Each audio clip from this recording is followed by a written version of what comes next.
பல்லடம் அரசு மருத்துவமனையில் மின்சாரம் துண்டிக்கப்பட்டதால் செல்போன் லைட்டில் மருத்துவம் பார்த்த அவலம். வைரல் வீடியோ வெளியாகி பரபரப்பு.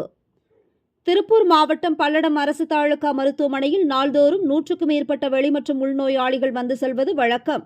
இந்த நிலையில் பல்லடம் செஞ்சேரிமலை பகுதியில் 2 இருசக்கர வாகனங்கள் நேருக்கு நேர் மோதி விபத்து ஏற்பட்டதில் முதியவர் ஒருவர் கால் துண்டிக்கப்பட்ட நிலையில் பல்லடம் அரசு மருத்துவமனைக்கு சிகிச்சைக்காக அழைத்து வரப்பட்டார். இந்த நிலையில் அறிவிக்கப்படாத மின்வெட்டு காரணமாக அரசு மருத்துவமனை வளாகத்தில் மின்சார வசதி இல்லாததால் செல்போன் லைட் உதவியுடன் மருத்துவம் பார்க்கும் அவலம் ஏற்பட்டது. தொடர்ந்து மின்சார வசதி இல்லாத காரணத்தால் நோயாளி ஒருவருக்கு செல்போன் லைட் உதவியுடன் மருத்துவம் பார்க்கப்பட்ட சம்பவம் பல்லடம் பகுதியில் பெரும் பரபரப்பை ஏற்படுத்தியுள்ளது. மேலும் மாவட்ட நிர்வாகம் உடனடியாக நடவடிக்கை எடுக்க வேண்டும் என்று பொதுமக்கள் கோரிக்கை வைத்துள்ளனர்.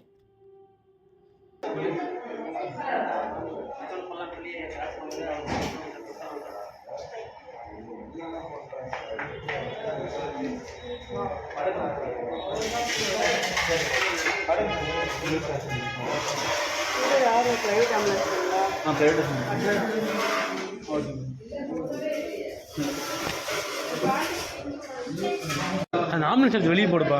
102 நிமிஷம் வராங்க.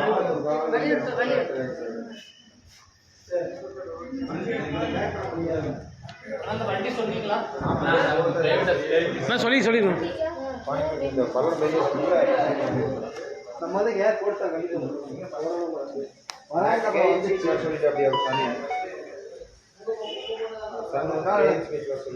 ரைட் காப்ல காய்ச்சல் எடுத்து இது பண்ண ஓபன் பண்ணுங்க. நான் போடுங்க. பேசுற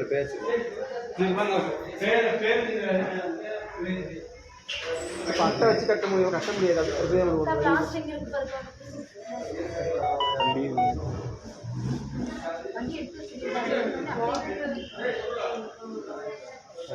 பேரு நீங்க வாங்க.